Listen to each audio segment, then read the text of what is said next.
Hey, boys and girls, what's going on? It's the one and only Black Avenger, aka the Black Azrael, Lee Sanders here of the RCWR show.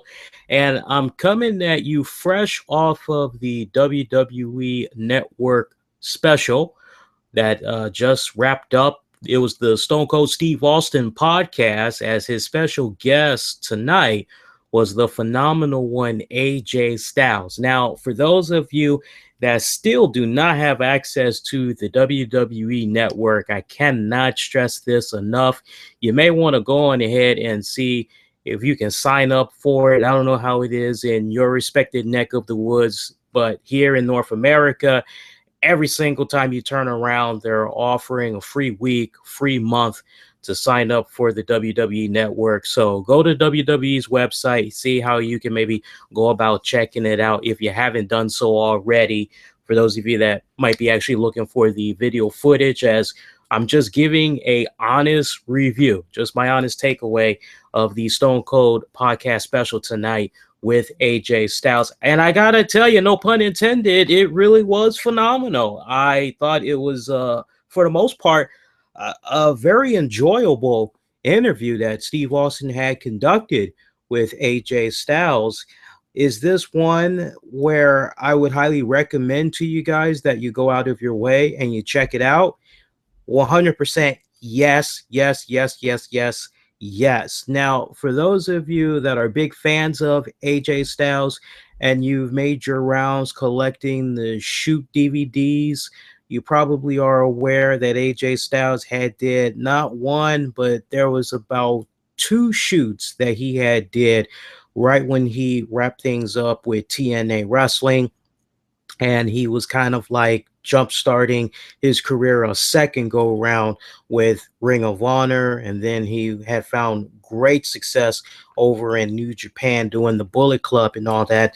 There was one shoot interview that he had did with High Spots, and there was another that he had did with RF Video.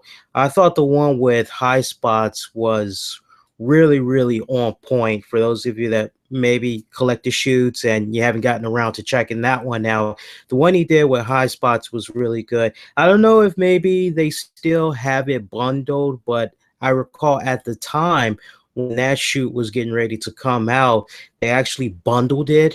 So you had got that latest shoot, and then you had got one that he did with High Spots like about maybe 7 years prior. So I don't know if they're still offering that as a bundle, but something to just think about. But the reason why I bring up those shoot interviews is for those of you that have those shoots that AJ did, probably one of the first questions that you're asking is, well, Lee, a lot of the questions that Steve Austin brought up on tonight's special, did he bring it up when the shoot? And honestly, yeah, he did bring it up. But at the same time, it was just kind of nice to see how WWE kind of did their own unique spin to it.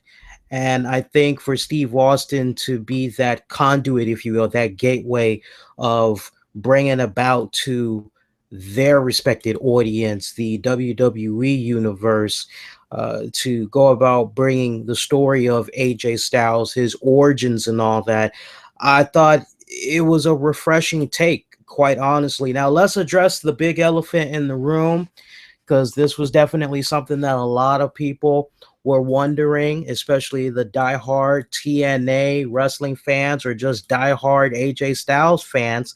And without a doubt, y'all have probably noticed it for the past 6 months now that AJ Styles has been in the WWE, which is on main WWE programming. There has been no mention of TNA wrestling. Just three simple little letters. There even hasn't been a mention of Dixieland, nothing of that. A lot of people were looking at this, and it's so funny too, because I even talked about this at great length on my podcast last week, which was in order for WWE to really make this interview worthwhile, this is like the time, the place, with Steve Austin as the interviewer, basically coming out there saying, hey, let's talk about TNA wrestling. It would just make the overall conversation that Steve Austin has with AJ even that much worthwhile, even that much more of a reason for fans to kind of go out of their way to check out. And the fact that they did bring up TNA wrestling, and when I say they brought up TNA wrestling, they didn't do your standard, okay, so you had went down after WCW, you had went and worked for another promotion for about give or take 12 years. Can you tell the folks a little bit about that? Nothing. No, they mentioned TNA, and it wasn't like we're gonna name drop TNA wrestling once. They name dropped TNA wrestling quite a few times. So for you hardcore TNA fans that don't like the fact that you see your favorites in Samoa Joe, AJ Styles, Austin Aries, Bobby Roode now, just to name a few that's gone on over to the WWE, and you're like, they're not really going to utilize them properly. And honestly, I would just say, first off, when was the last time you watched the WWE product? Because if it's been that much of a good while, you're actually missing out on some decent fun, especially as far as seeing what's going on with those names of former TNA talent that's now working for the company.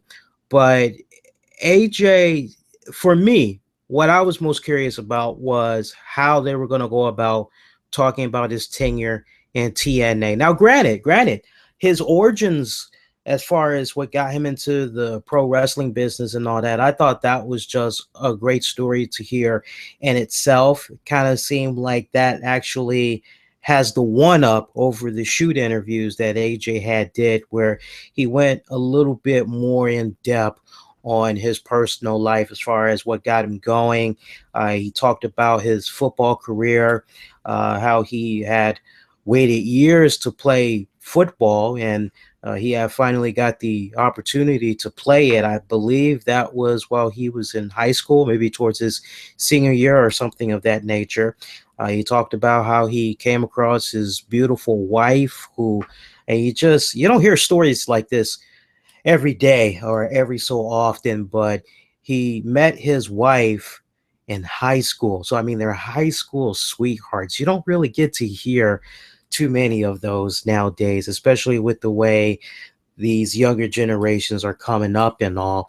So it was really nice to hear that part. But the trials, the tribulations, triumphs, everything that you would want to hear about AJ Styles and his career getting into the professional wrestling through the WWE Network, through the Stone Cold podcast. I thought they really did a superb job in touching a lot of those bases more than once. And I thought this was a really awesome nod. We had heard AJ give props to Frankie Kazarian, Christopher Daniels, and Samoa Joe. He's let it be no secret in the interviews that he's given over the years that those three guys are his best friends. Doesn't matter what time, day, night, he can pick up the phone. He can call those guys, and if he needs any type of sound advice or just shoot the hay with them, they're always there for him when he needs them. And you could just see the nice little twinkle in his eyes, a little spark there that he's really ecstatic that he's in the WWE. Samoa Joe's in the WWE. I know Frankie Kazarian, Daniels, they're still at the age that they're at right now because they are kind of up there in age, if not maybe just a little bit older than AJ Styles. I know Daniels for sure is definitely older than AJ Styles. He's in his early 40s, if I'm not mistaken. By now, I think Christopher Daniels is maybe 42. I'm being modest there, but I know he's in his 40s. But to just see that, hey, look, me and my friends, here we are all these years later. We're still here. We're still tearing it up. We're still having fun doing what we're doing. I can tell you overall, the way AJ came off during this interview, he really came off like an individual that is quite pleased with how his career has ended up as far as how everything came full circle for him coming to the WWE. And see, this is the main thing that I think a lot of hardcore TNA fans need to understand. AJ Styles kind of like always wanted to work for the WWE. And pretty much his first entry into mainstream level pro wrestling was through WCW. But when WWE had bought out WCW, it was Johnny Ace that had gave him a deal in WCW. And then when WWE had bought out WCW, and then Johnny Ace was put in charge of hiring talents, bringing them on board. Unfortunately, the powers that be told Johnny Ace, hey, look, as far as AJ goes, we're not really interested in picking up his contract. So Johnny Ace, here he is, broke him in when it came to bringing him into WCW. But now when it came to the WWE, hey, AJ, sorry, but this is going to work out. I don't know why. They don't want us to bring you on board. And AJ was pretty humble with his outlook to Stone Cold in that regard. He basically called it for what it was worth, saying, honestly, if I would have came into the WWE at that point, I would have eventually fizzled out. And that probably would have been maybe the last time you would have ever seen me. So it's actually good that I didn't come to the WWE at that point. So he did his thing working with the NWA Wildside promotion, doing a couple other events on the free agency market. And about a year later, WWE had gave him a call and was like, look, we'd like for you to come on. We want you to have a tryout match and do a little workout here at our end for a couple of days. Let's get another look at you, and maybe we can go from there. And if you guys recall, if I'm not mistaken, he had a match against Hurricane Shane Helms. It was in 2002. I believe that was on an edition of Sunday Night Heat. Don't quote me on that. But pretty much they liked everything that they had saw leading up to that point. So when he had his match, and cut to the chit chat there, or chit chase, whatever, you know how I'm trying to say it. But they basically tried to offer him a deal, and they wanted him to come on down to Connecticut, and he just couldn't do it at that point because his wife was in college.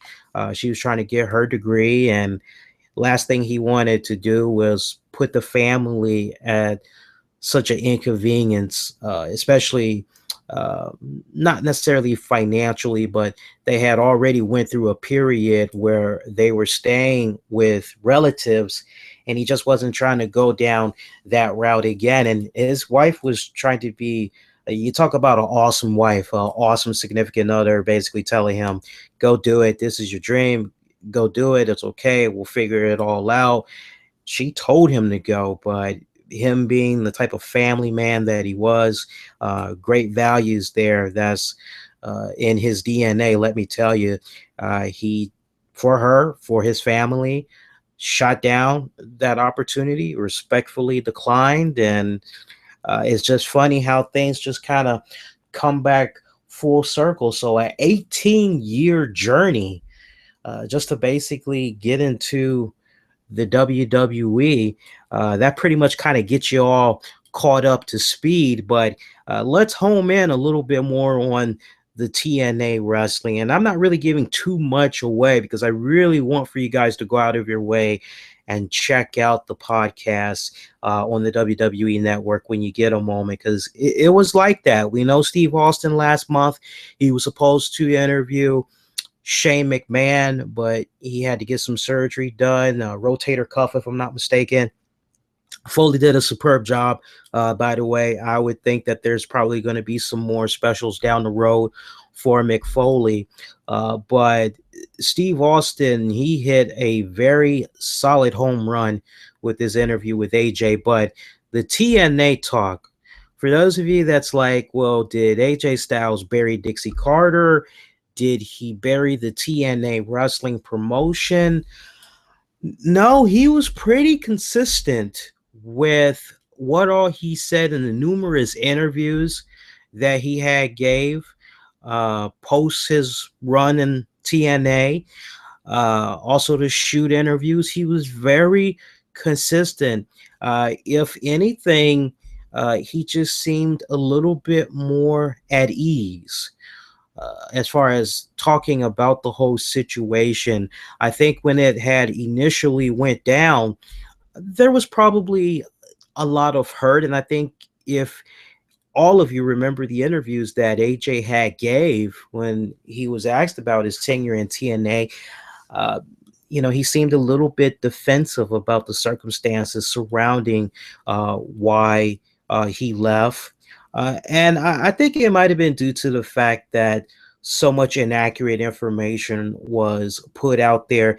Yes, it did come down to money, according to the interview that he gave with Steve Austin tonight. And he's pretty much been consistent with this for those of you that have been following this story now, as far as what went down with him in TNA. Basically, he got to a point where he felt he should have been getting his just due. He bust his ass for the company for X amount of years, and he felt that because he never got in trouble, because he was always loyal, he was always dependable, that anything that he needed, it should have been taken care of, to say the least. So when TNA approached him and said, "Look, we need you to take a pay cut," it was a rather significant pay cut. Those of you that have the High Spots shoot interview, you know that because they did bring it up. It was a significant pay cut that, quite honestly, it made him kind of go, "What the hell?" And that was just pretty much the straw that broke the camel's back, and he just decided to roll out from TNA after that. He also briefly touched upon some of the things that he noticed in TNA as far as problems with management goes, Panda Energy, and all that. He said that when Dixie Carter came into the picture, she basically had the whole wrestling fan mentality, just to sum up what he said in a nutshell. But because Jeff Jarrett was there, and he was still in the picture, mind you, because remember, once Jeff Jarrett went to Dixie Carter to try to help him have TNA upload, and she became the majority owner and all that. You still had Jeff Jarrett in the picture, writing the storylines, booking the matches, and all that. So you still had that wrestling mentality that was there. But I wish Steve Austin would have probed him more afterwards, because he left the opening right there. And you got to go back to see what I'm talking about. But when you read in between the lines, AJ Styles pretty much said, "Look, right after Jeff Jarrett, Jerry Jarrett had left, and they started bringing in all these different cooks into the kitchen, that's when things just started to really kind of go downhill." And even he admitted that they were on the roll when they had Sting, when they had Kurt Angle, when they brought in Christian, when they brought in Booker T, when they brought in Ric Flair. He even gave a nod to Hogan. Another thing that I thought was like, no, tell me they didn't just go there, was the fact that they name dropped the Hulkster. They didn't refer to him as Hulk Hogan. They just said Hogan.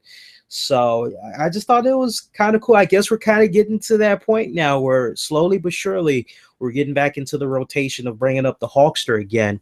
But yeah, AJ just talked about a lot of the problems that he pretty much had saw with management. It was real brief that he talked about it, because, and I totally understood where AJ was coming from. The last thing he wanted to do was be in a position, and not to mention put WWE, his current employer, in a position where, even if what you're saying about a previous employer may be true, you only want to scratch just a little bit as far as what were the circumstances surrounding your departure from that organization, because too much of an inadvertent burial of that employer could lead to a scenario where WWE gets slapped with a lawsuit.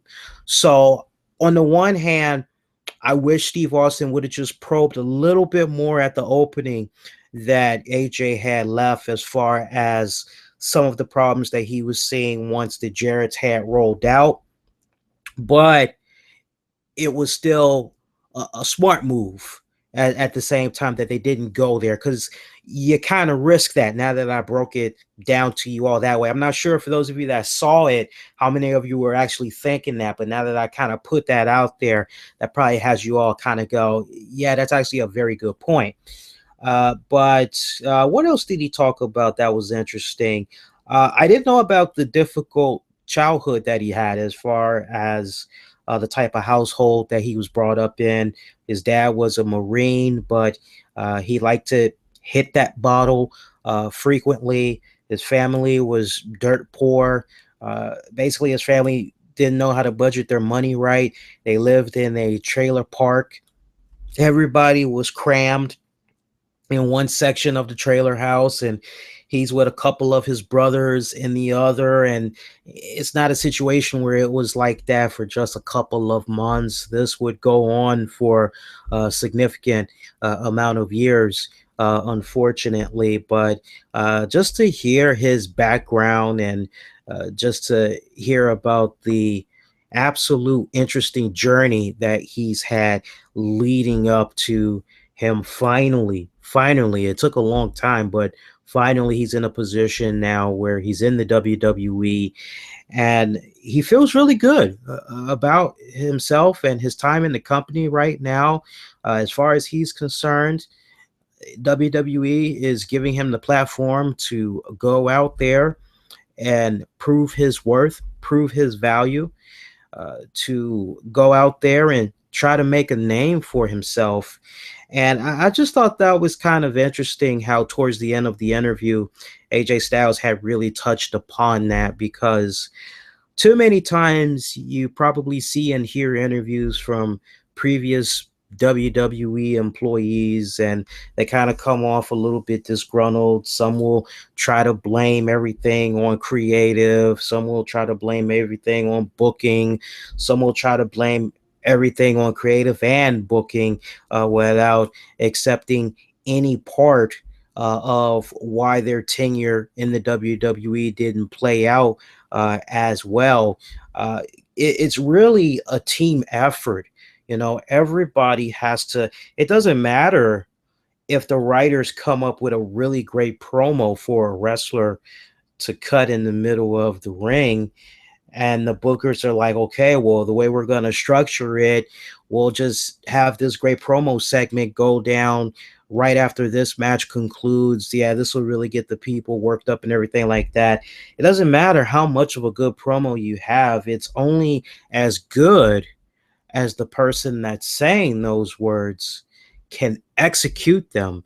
So it's actually a what's the right word I'm looking for? It's a team effort, basically. And if one lacks in that team effort, everything else will hinder as a result. So I thought it was kind of nice how AJ Styles kind of basically said, look, when WWE gives you the opportunity, you've got to go out there and you've got to capitalize, because at the end of the day, you really have nobody else to blame but yourself. I mean, the gist of what he was basically saying, that was it in a nutshell. So, but definitely, I would say this was a really solid interview.